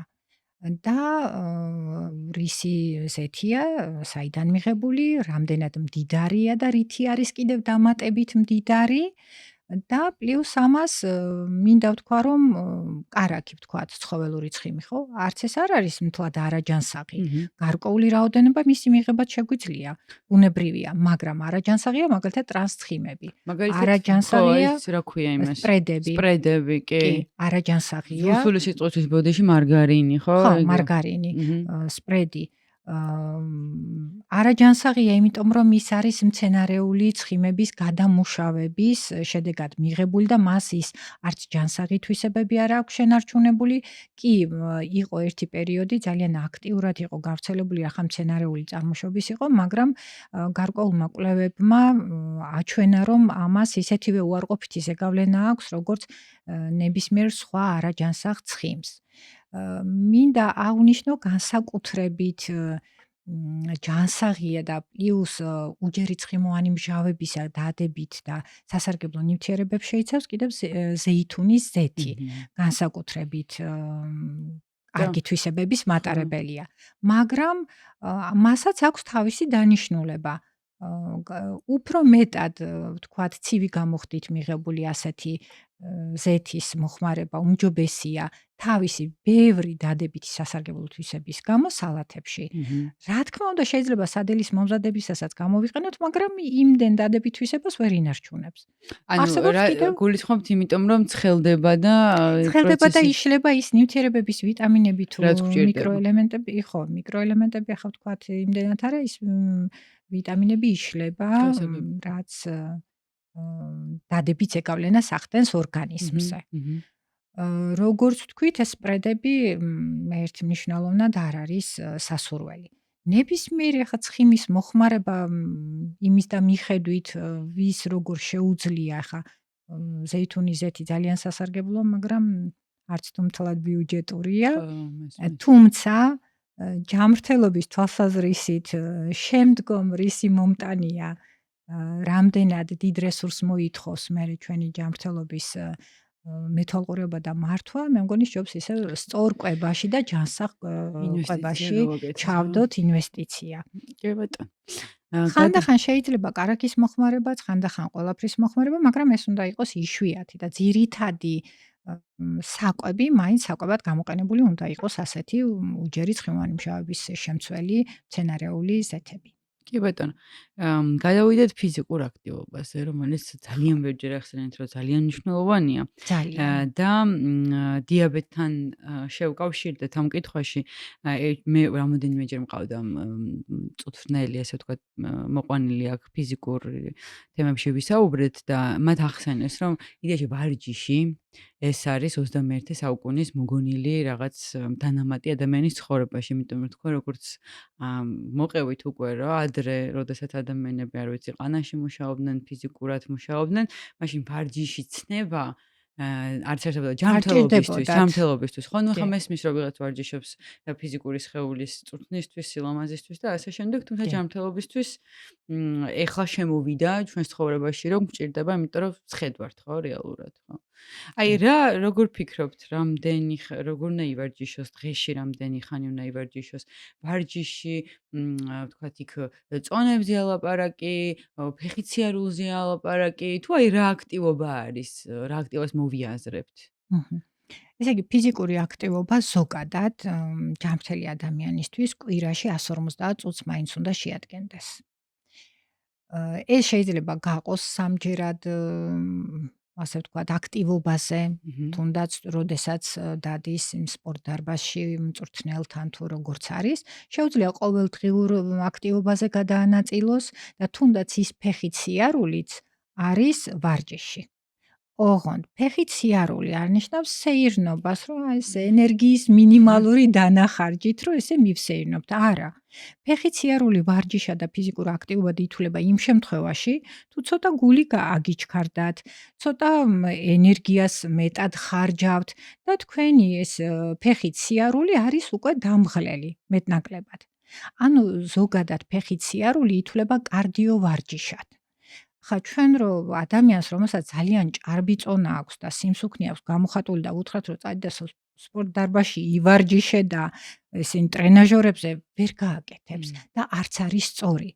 მისი ორგანიზმი ჯერ ამისთვის მზად არ არის. ამიტომ პირველ რიგში რას ვურჩევთ? ფეხით იარე. და ვეუბნები ხოლმე ჩემ პაციენტებს, ოღონდ ისე იარეთ რომ გული აგიჩქარდეთ, იგრძნოთ რომ კი, იგრძნოთ რომ დადიხართ და ენერგია დახარჯოთ. ყოველდღიურად განსაკუთრებით დიაბეტით დაავადებული ადამიანისთვის, ვისაც დიაბეტი აქვს დიაგნოსტირებული, ყოველდღე 40-60 წუთი უნდა იაროს აქტიურად. 40-60 წუთი. იმისთვის, რომ ადვილად შეძლოს თავისი როგორც დაავადების მართვა, გლუკოზის მართვა, მედიკამენტოზური თერაპია დაჭირდეს შედარებით ნაკლები დოზებით, იმიტომ რომ იმ ჭარბ ენერგიას ხარჯავს ფიზიკური აქტივობა. ძალიან საინტერესო. ისე ახლა რა თქვი 150 საათი თუ ხო საათი თუ წუთი ბოდიში 150 წუთი. აი ეს არის მინიმალური ნორმალური. კვირაში 3ჯერ თუ გავანაწილე. ანუ ეფექტურობის თვალსაზრისით უფრო ის არ არის ხომ არ არის ეს არის მინიმალური ყოველდღე რო რა თქმა უნდა ყოველდღიური აქტივობა ხო გეთანხმებით. ამიტომ არის როდესაც უკვე ფიზიკური აქტივობა სამკურნალო თვალსაზრისით უნდა გამოვიყენოთ, მას ყოველდღიური აქტივობის სახე ეძლევა და აუცილებელია 40-60 წუთი ვთქვათ. ბუნებრივია ისედაც ჯანმრთელობისთვის მნიშვნელოვანია ყოველდღიური ფიზიკური აქტივობა. ძალიან დიდი ყურადღება ექცევა ეხლა აი ამ ჯდომარე ჩვენ ჯდომარე ცხოვრების წესს. დიაბეტს რომ თავი დავანებოთ ძალიან მნიშვნელოვანია ასევე ვთქვათ სისხლძარღვოვანი დაავადებების განვითარებისთვის. თუნდაც ვენების ვარიკოზი ხო ქვედა კიდურებში ვენების ვარიკოზული დაავადება. ამას ხელს უწყობს ერთ ადგილას დგომა ან ერთ ადგილას ჯდომა. ჩვენი მოსახლეობის უმრავლესობა მხოლოდ დგომას უკავშირებს და იმას არ უყურებს რომ ჯდომის დროსაც იგივენაირად ხდება შეგუბება ქვედა კიდურებში სისხლის გადაადგილება და სისხლის მიმოქცევა შენელებულია და შესაბამისად იგივენაირად ხდება შეშუპება ქვედა კიდურების და საკმაოდ ესეთი მნიშვნელოვნად შემაწუხებელია უმრავლესობისთვის. ამიტომ როდესაც მდგომარე წესი გვაქვს ცხოვრების თუ მუშაობის, საჭიროა თუ დაუშვათ ადგომის საშუალება არ გვაქვს, არის ძალიან ადვილად შეგვიძლია მოვძებნოთ იმაში ინტერნეტით Google-ში ვარჯიშები, ფეხების ვარჯიშები, მჯდომარე ასე ვთქვათ, სამუშაო ვისაც აქვს. რომ დაახლოებით როცა გაგახსენდებათ მინიმუმ 1 საათში ერთხელ მაინც სულ 2-3 წუთითაც რომ გააკეთოთ, რომ ხელი შეუწყოთ სისხლის გადადინებას გულისკენ, რომ სისხლის მოქცევა იყოს მეტნაკლებად ნორმალური. გავაგრძელებ თემას ფიზიკური აქტივობა ტვინისთვისაც, ცენტრალური ნერვული სისტემისთვისაც, გონებრივი მუშაობისთვისაც ძალიან მნიშვნელოვანია. იმიტომ რომ ლოგიკურად რომ გავყვეთ, ფიზიკური აქტივობის დროს აქტიურია გულისცემა, აქტიურად ხდება სისხლის მიმოქცევა, სუნთქვა და ტვინიც მდიდრდება გლუკოზითაც და ჟანგბადითაც. შესაბამისად ხელს გვიწყობს აზროვნებაშიც. მე პირადად არ შემიძლია ფიზიკური აქტივობის გულისხმობ, არ გულისხმობ დარბაზში სიარულს, აი ყოველდღე ფეხი ცოტა სიარული, მე პირადად ჩემი მენტალური ჯანმრთელობისთვის მჭირდება ეს ყველაფერი რა და ვხვდები რომ ერთ ადგილას აი ფეხების ხეთ თქვენც როგორც ახსენეთ მეც იდენტურად შემიძლია ჯდომისგან უბრალოდ ამისივდეს ხო და ამ შემთხვევაში მიმართავ ხოლმე კიდევ უფრო მეტად დავდივარ. კი, და ფეხით სიარული, ანუ კუნთების მუშაობა თავისთავად აადვილებს გადადინებას, იმიტომ რომ ვენები არ არის კუნთოვანი ორგანო, არტერია კუნთოვანია, მას ძალა ჭირდება რომ სისხლი გადაისროლოს პერიფერიისკენ ბოლომდე წავიდეს. ვენა არ არის, ვენები არის სარქლოვანი სისხლძარღვები და მასში სისხლის გადაადგილება ხდება ამ სარქლების საშუალებით და კუნთის მუშაობით. კუნთი შეიკუმშა, ვენაში სისხლი კარგად გადავიდა. გასაგები. შემდეგი ფაქტორი ჩვენ გვაქვს ურთიერთობები. სოციალური ვისაუბრეთ ურთიერთობებზე, იმიტომ რომ ჩვენ გვინდა არ გვინდა სოციალური ცხოველები ვართ, ხო? სოციალური არსებები. არსებები. ნუ არა ცხოველებთანაც მე არ მაქვს პრობლემა.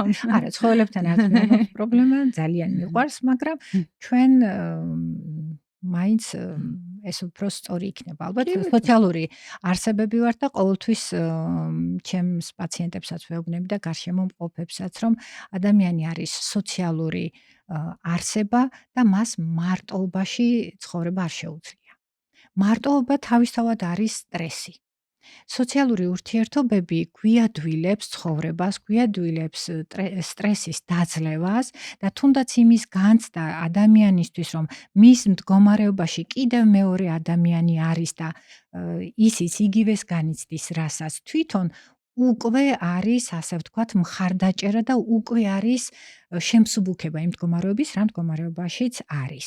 სოციალური ურთიერთობები საშუალებას გვაძლევს დადებითი ემოციების მიღებისთვის და დადებითი ემოციის მიღება ეს არის ერთ-ერთი ხელშემწყობი პირობა სტრესის გამკლავებისთვის. და როგორც ვთქვით, სტრესი ეს ერთ-ერთი უმნიშვნელოვანესი ფაქტორია, რის გამოც ძალიან ბევრი პრობლემა შეიძლება შეექმნას ადამიანს. კი ბატონო. ესე ჩვენ ბევრჯერ გვისაუბრია სტრესზე ამ პოდკასტში და რეალურად სტრესის გამომწვევი მიზეზი ყველაფერი შეიძლება გარშემო იყოს, ხო? აი აბსოლუტურად ყველაფერმა შეიძლება ადამიანი დასტრესოს.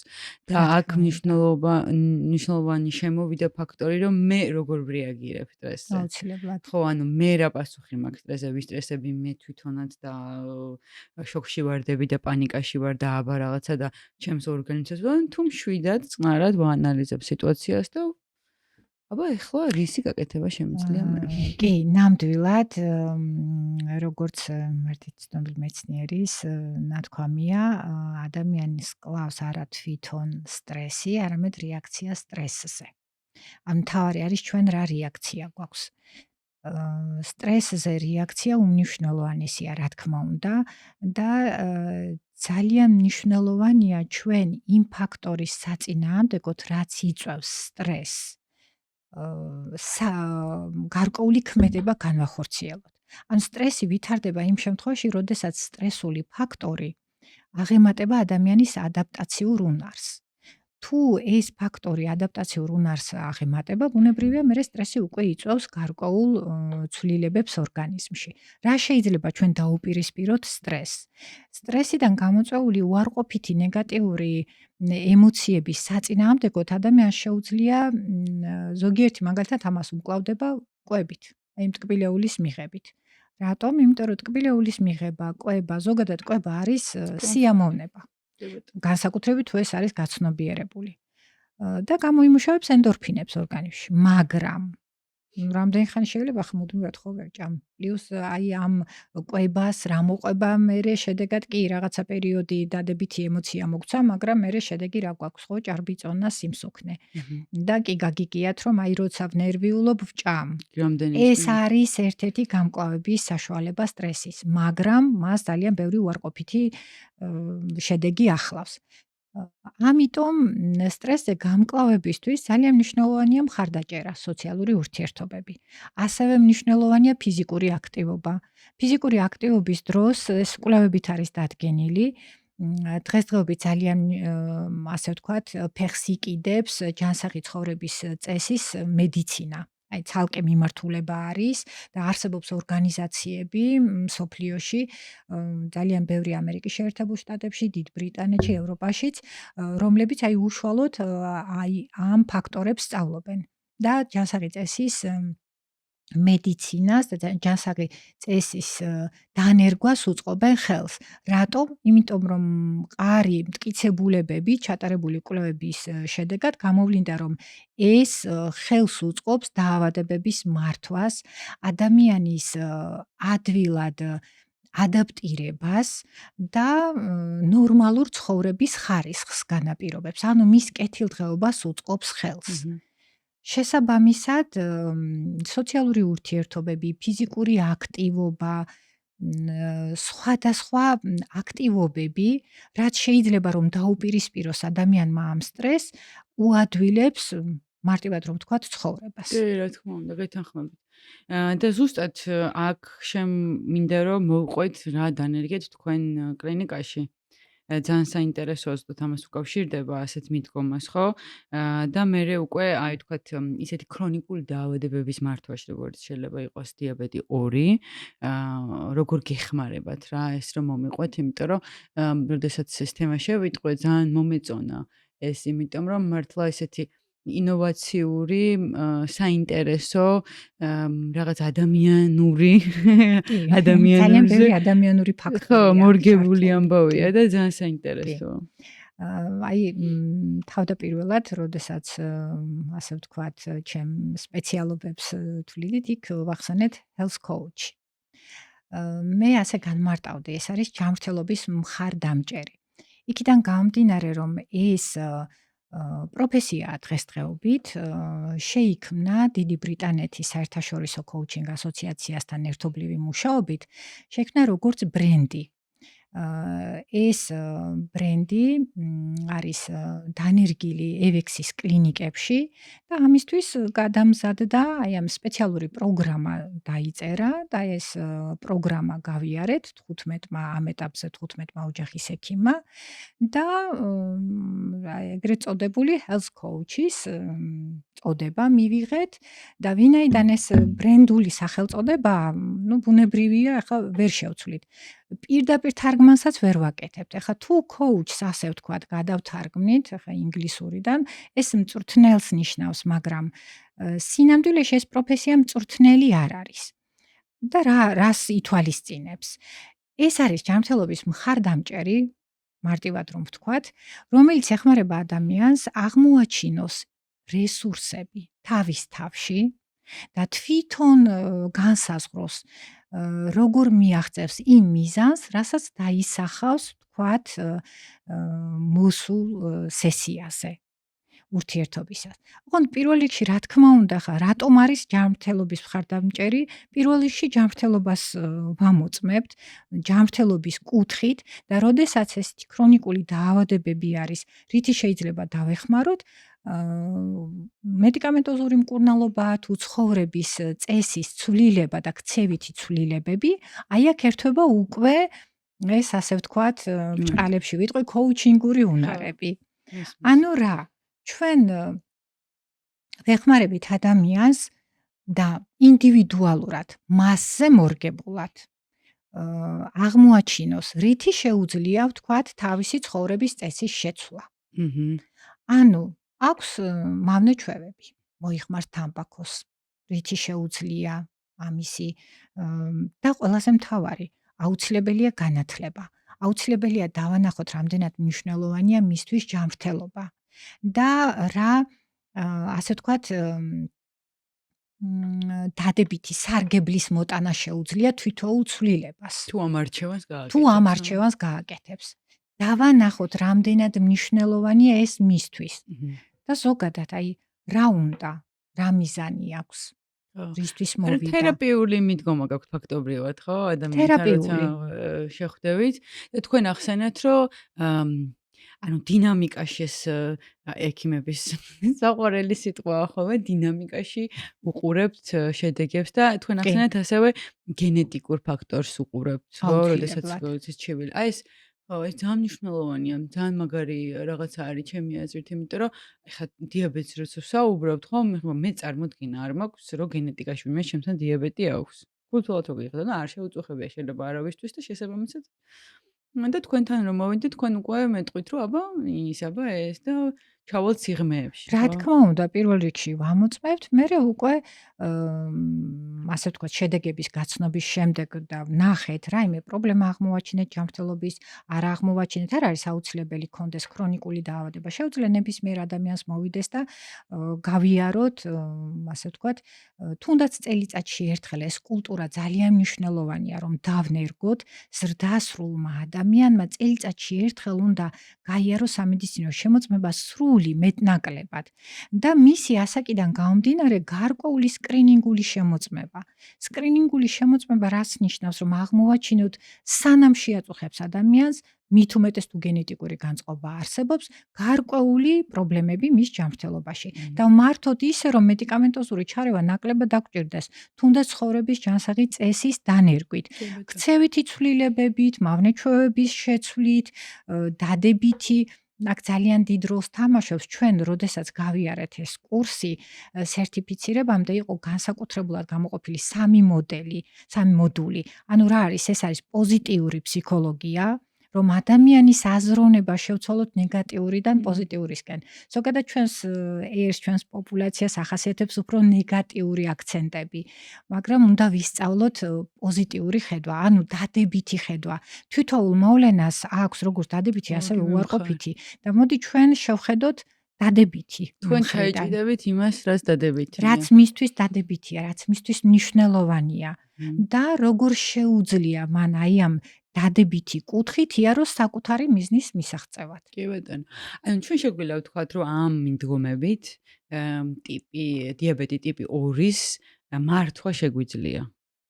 კი, ნამდვილად შეგვიძლია. მინდა გითხრათ, რომ მეიოს კლინიკაში ჩატარდა კვლევა health coach-თან ურთიერთობით მეთვალყურეობა ოღონდ დიაბეტზე არა, იქ ჩატარდა სიმსივნით დაავადებულებზე და მქონეზე, ანუ ფილტვის ქრონიკული ობსტრუქციული დაავადების მქონე ადამიანებზე და აღმოჩნდა, ვისაც ურთიერთობა ჰქონდა health coach-თან, ანუ ჯანმრთელობის მხარდამჭერთან, მისი დამყოლობა თერაპიაზე და მისი შედეგები, მკურნალობის შედეგები გაცილებით უფრო მაღალი იყო და ყველაზე მთავარი, მათი ასე ვთქვათ, ცხოვრების ხარისხი ბევრად უფრო გაუმჯობეს და მით უმეტეს, რომ როგორც ვთქვით, ესენი იყვნენ სიმსივნით დაავადებული, ანუ ონკოლოგიური პაციენტები და ასევე მისი მქოდის მქონე პაციენტები. და აქ ერთ ჩანამატს გავაკეთებ, როდესაც თქვენ ამბობთ, რომ გაუმჯობესდა ცხოვრების ხარისხი.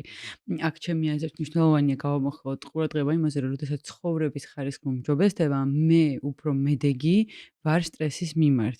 და იგი იმას ნიშნავს, რომ სტრესი ჩემზე გავლენას იმ ხელას ვეღარ მოახერხებს, რომელსაც ახერხებდა თქვათ მაქამდე, ხო? რომელსაც ახდენდა აქამდე, რა თქმა უნდა, მედეგობის გაზრდა სტრესის მიმართ ხდება სწორედ აი იმ თვალსაზრისით, რომ მე მაქვს სოციალური ურთიერთობები აქტიური, მე მაქვს ხარისხიანი ძილი, ვცდილობ ფიზიკურ აქტივობას ყოველდღიურად, ვცდილობ დადებითად ვუყურო თითოეულ მოვლენას, ვეძებო გარკვეული დადებითი ასე ვთქვათ, ნოტები თვითოულ საკითხში. ვცდილობ გაცნობიერებულად მივიღო საკვებია თუ რაც არის.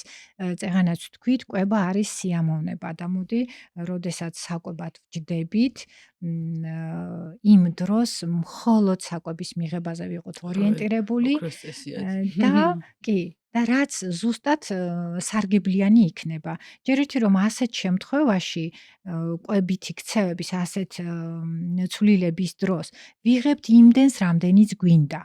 ჭარბი რაოდენობით აღარ.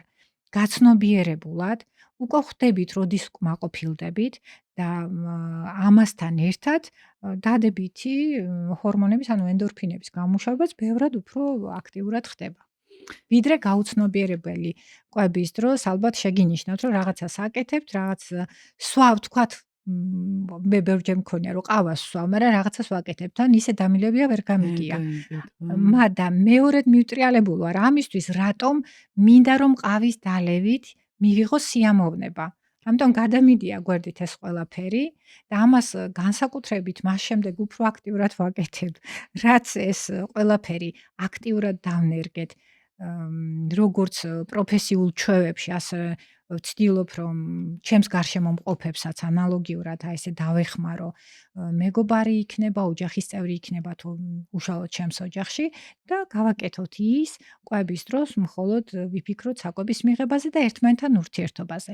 მინდა გითხრათ აი ეს დღეგრძელობის კვლევა ტარდება მსოფლიოში, ბუნებრივია, რამდენად ხანგრძლივად და რომელ ქვეყანაში ცხოვრობენ ადამიანები და ყველაზე მნიშვნელოვანი ფაქტორი, რაც გამოვლინდა ხელშემწყობი ფაქტორი, ეს არის სოციალური ურთიერთობები. ანუ ესპანეთში ერთ-ერთი პატარა ქალაქში ნახეს, რომ ძალიან ბევრი დღეგრძელი ადამიანი იყო და ამის მიზეზი იყო ის, რომ ისინი სადილად, ვახშმად, საუზმედ ოჯახის წევრები ერთად იკრიბებოდნენ და ყოველთვის ერთად სადილობდნენ და ერთად ატარებდნენ დროს. ერთმანეთს უცვლიდნენ იმ დადებით თუ უარყოფით ემოციებს და ეხმარებოდნენ როგორც სტრესის გამკლავებაში, ასევე ზოგადად ხო, ეგ არის ხოლმე რომ პრობლემებში. კი, უთქვამთ, რომ აი მაგალითად ერთად როცა მივირთმევთ, მე წამიკითხავს, რომ შერგებაც კი საკვების, ხო? აი შეიძლება რომ აი სუფრაზეც როცა მხიარულებაა და ისე და შერგებაც კი სხვანაირი არის, ვიდრე როდესაც ხარ, ხო? კი. მაგრამ მაინც ზომიერება ყველაფერში. არა, ზომიერება ყველაფერში. რა თქმა უნდა და ყველაზე მთავარი ეგ არის, რომ აი მაგეთ მივდივართ, რომ ასეთ შემთხვევაში გაცილებით ადვილად შეგიძლია ზომიერებით დაჭერა. მიხვდე როდის არის საკმარისი. რეალურად როდის არის საკმარისი. ხო, კი, გეთახმები.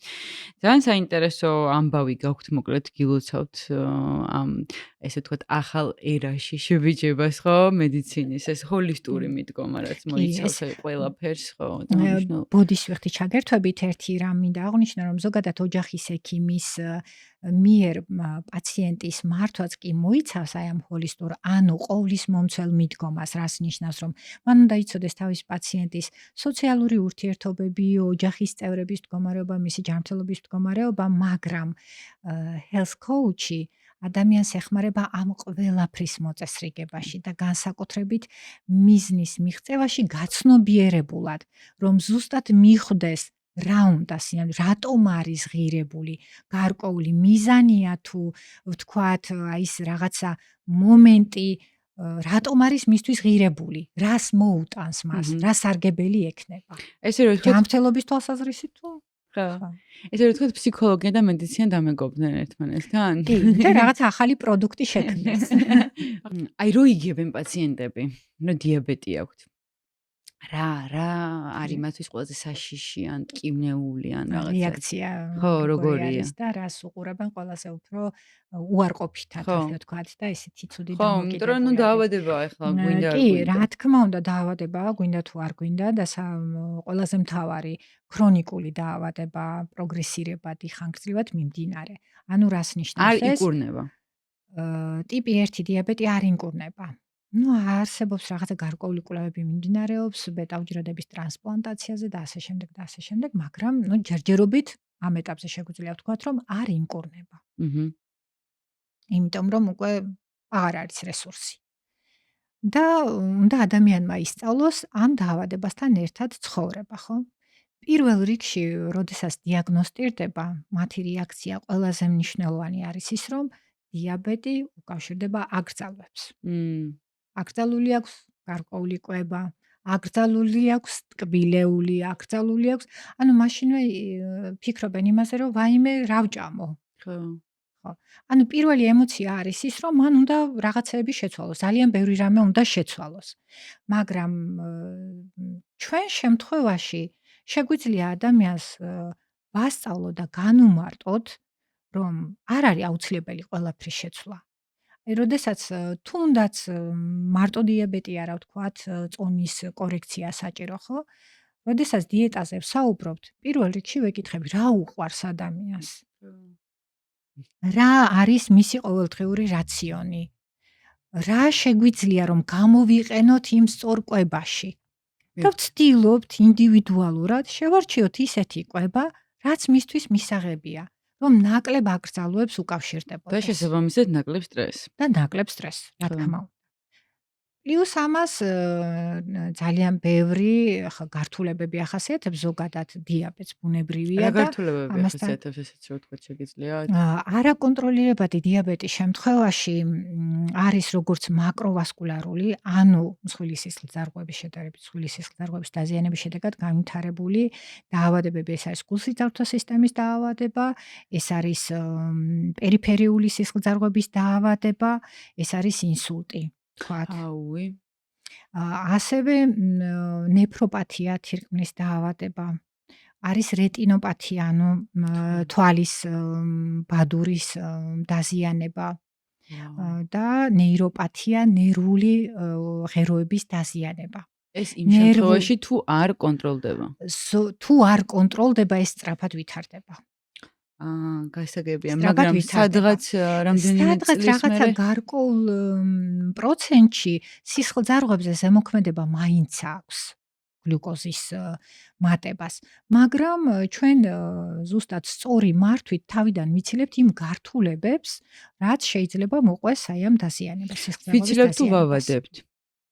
თავიდან ვიცილებთ თუნდაც ინსულტის განვითარებას, თუნდაც ინფარქტის განვითარებას, პრევენციას ვუკეთებთ.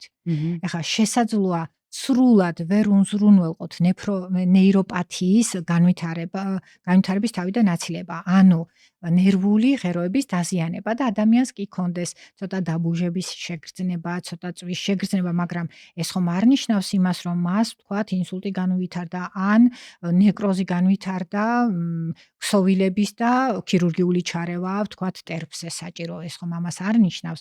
სწორედ ამიტომ არის მნიშვნელოვანი სწორი მართვა და მეტნაკლებად, ასე ვთქვათ, იმ ღონისძიებების გატარება, მეთვალყურეობა, აუცილებლად გლუკოზის კონტროლი, რომ თავიდან ავიცილოთ ასეთი გართულებები. ეხლა მნიშვნელოვანი იყო გართულებებზე გვესაუბრა ჩემი აზრით, იმიტომ რომ კი, ძალიან მნიშვნელოვანია. იცოდნენ ადამიანებმა რასთან გვაქვს საქმე, როდესაც მსგავს თემას ვეხებით. ცნობილია, ძალიან ბევრმა იცის, რომ აი ისე ვიტყვი, ასე ვთქვათ, პოპულარულად ასე ამბობენ, შაქარი ქონდა და ფეხი მოაჭრეს. ტერფი, აი სწორედ ეს უკავშირდება ნერვული ღეროების და სისხლძარღვების დაზიანებას და აი ქსოვილებში ნეკროზის განვითარებას, ანუ ყდომას, ქსოვილების ყდომას, როდესაც ნერვული ღეროები ზიანდება მაღალი გლუკოზის გამო, იქ მარტო მაღალი გლუკოზა არ არის, მაღალი გლუკოზის და ლიპიდური ცვლის დარღვევა თავისთავად სისხლძარღვის ენდოთელიუმის დაზიანებას იწვევს, სისხლმომარაგება ირღვევა, სისხლმომარაგება თუ დაირღვა, კვება აღარ ხდება ქსოვილების და კვდება. გასაგებია, ახლა რა პროცესი პროცესია, კი. ეს ვსაუბრობთ დიაბეტ 1-ზე.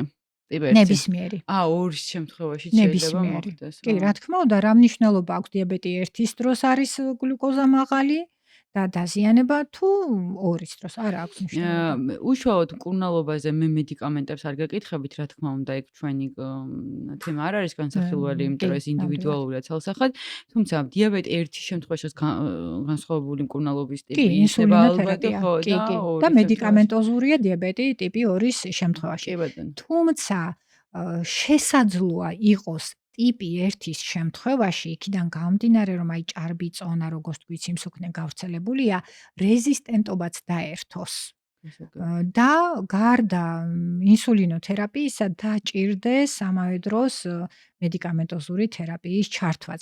და პირიქით, ტიპი 2-ის შემთხვევაში შეიძლება იმდენად გართულდეს, ვთქვათ, კონტროლი გლუკოზის, რომ საჭირო გახდეს ინსულინის დამატება. და ტიპი 2-ის შემთხვევაში ჩვენ შეგვიძლია ესეთი ჰოლისტური მიდგომით, რომ დავიჭიროთ, ესე ვთქვათ, და არ გაგვაინ მედიკამენტური ჩართულობა მაინც ყოველთვის საჭირო არის ხოლმე? არ არის საჭირო, თუ ჩვენ ადრეულ ეტაპზე აღმოვაჩენთ ჰიპერგლიკემიას, გვაქვს ესეთი მდგომარეობა, პრედიაბეტს ვუწოდებთ, როდესაც არის მეტაბოლური სინდრომი და გლუკოზა ნორმის ფარგლებს სცილდება, 100-ზე მეტია, მაგრამ 126-ზე ნაკლები, узმოდ. ასეთ შემთხვევაში ეს არის გლუკოზის მატება, მაგრამ არ არის დიაბეტი. ამ დროს ცხოვრების ჯანსაღი წესის დაცვა, სწორი კვება, ფიზიკური აქტივობა, სტრესთან გამკლავება, სწორი ცხოვრება და ძილის მოწესრიგება თავიდან აგვაცილებს დიაბეტის განვითარებას. ან ძალიან შორს გადაწევს. იზრუნეთ მეგობრებო ჯანმრთელობაზე, მე მგონი ძალიან მნიშვნელოვანია. ძალიან დიდი მადლობა, ძალიან საინტერესო იყო მიუხედავად იმისა, რომ მე ეს პრობლემა არ მაწუხებს ჩემთვის ინფორმაციულ დონეზე, ბევრის მომცემი იყო ესე ვთქვათ და ბევრი ახალი გავიგე, რაც არ ვიცოდი საერთოდ და მგონია რომ საერთოდ ზოგადად ცოდნის ქონა არის ძალიან დიდი განძი და მით უმეტეს, როდესაც ჩვენს გარშემო არსებობენ ადამიანები, ვისაც დიაბეტი აქვს, ხო, რამხელა რაღაც არის, რომ შენ იცი იმ ადამიანს რა ჭირს და უკვე აბსოლუტურად სხვანაირ დამოკიდებულებაში შედიხარ მასთან, ხო და ამიტომ მადლობა. ძალიან სასიამოვნო იყო თქვენთან საუბარი, თქვენი გაცნობა. ერთი რამ მინდა ბოდიშობ, ერთ რაღაცას დავამატებ, ჩვენ ძირითადად დასრულებზე ვისაუბრეთ და მინდა რომ აი ბავშვთა კონტინგენტზე მეთვალყურეობა რამდენად მნიშვნელოვანია, ესეც აღვნიშნო. იმიტომ რომ ჩვენს ქვეყანაში ასეთი არის ტენდენცია, რომ წლამდე, 2 წლამდე ასაკის ბავშვი ძალიან აქტიურად არის პედიატრის მეთვალყურეობის ქვეშ, მაგრამ შემდგომ უკვე ბაღის ასაკისთვის თუ ავადობა არ არის ძირითადად არ მიყავთ, ასევე სასკოლო ასაკში არ ხდება უმეტესწილად პედიატრთან ვიზიტი და ეს ძალიან მნიშვნელოვანია. როგორც აღვნიშნეთ, ტიპი 1 დიაბეტის განვითარება ხდება 4-7 წლის ასაკში, ან 10-14 წლის ასაკში მოდის, ასე ვთქვათ, პიკი ტიპი 1-ის განვითარების დროს. ზოგადი მეთვალყურეობა ვთქვათ 3-4 წლის ასაკის შემდეგ, თუნდაც 6 თვეში ერთხელ პედიატრთან მიმართვა ჯანმრთელ მდგომარეობაში ბავშვს არც არაფერი არ უნდა აწუხებდეს. იმიტომ რომ ბავშვთა კონტინგენტი ძირითადად არის ჯანმრთელი კონტინგენტი. რა თქმა უნდა, არ ვსაუბრობ იმაზე, სადაც არის გარკვეული თანდაყოლილი თუ ისე დაავადებები, მაგრამ ძირითადად არის ჯანმრთელი კონტინგენტი. მაგრამ მიუხედავად ამისა, სწორედ ჯანმრთელ კონტინგენტზე გვესაჭიროება ჩვენ პრევენცია, ასე ვთქვათ, მეთვალყურეობა, აი ამ ბავშვთა კონტინგენტზე მეთვალყურეობა და სწორი მართვა განსაზღვრავს ჯანმრთელობას შემდეგ ზრდასრულ ასაკში.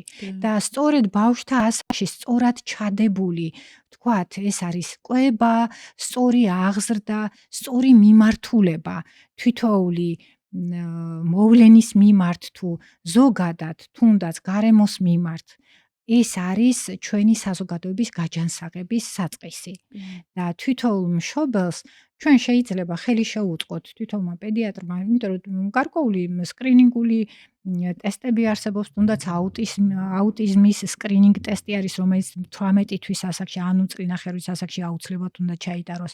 არის ვაქცინაციის, ასე ვთქვათ, სავალდებულო ვაქცინაცია, სახელმწიფო ვაქცინაცია კალენდარი არის. კი, რა თქმა უნდა, ხა ზოგი უარს ამბობს ამაზე, მაგრამ მოდი ვთქვათ, რომ ეს ვაქცინაცია ტარდება ისეთი დაავადებების მიმართ, რომელიც სიცოცხლისთვის საშიშია. ამიტომ ამას ძალიან დიდი მნიშვნელობა აქვს. ძალიან დიდი მნიშვნელობა აქვს განსაკუთრებით 5 წლამდე ასაკს, როცა ჩვენ შეგვიძლია ჩვენ შვილებს უფრო მეტი შესაძლებლობები განუვითაროთ, ვიდრე მას აქვს თანდაყოლილი გენეტიკურად პირობადებული. რა მაგარი რაღაც თქვით ახლა. ხო, ძალიან მნიშვნელოვანია და აი სწორედ ამ ყველაფერს ვასწავლით, მიმართულებას ვაძლევთ მშობელს, როგორ მიაღწიოს უფრო უკეთეს შედეგს. და მომავალში დაეზოგება ფული, დაეზოგება დრო და თვითონ ის ადამიანი ხო ჯანსაღად სრულყოფილი, სრულფასოვანი, კომპლექსებისგან თავისუფალი და ჯანსაღი ადამიანი. ჯანსაღ სხეულში ჯანსაღი სულია. გეთანხმებით აბსოლუტურად. ძალიან კარგი იყო. მადლობა კიდევ ერთხელ. მადლობა თქვენ. ბევრი გავიგე, დარწმუნებული ვარ, რომ ჩემ მაყურებელს ბევრი გაიგო. მაყურებელს მივმართავ აუცილებლად ისევ თხოვნით, რომ გამოიწერეთ პოდკასტის გვერდი YouTube-ზე. ცოდის მოყარე პოდკასტით, მოიწონეთ ვიდეო, გაგვიზიარეთ თქვენი აზრი კომენტარებში. საინტერესოა დიაბეტთან მიმართებით მათი გამოცდილების თუ ვინმეს ექნება ჩვენი მაყურებელთან გაზიარება, იმიტომ რომ ეგ თქვენი ისტორიის გაზიარება ავტომატურად ნიშნავს აი სოციალურ ურთიერთობებს, რაც წეგან ვისაუბრეთ, რომ ვიღაცა ვინც წაიკითხავს, არ იგრძნობს მარტო თავს და შეიძლება თქვენი ისტორია ემთხვეოდეს მის ისტორიას და ეს ბევრის მომტანი იყოს მოკლედ მისთვის. მადლობა. მადლობა თქვენ.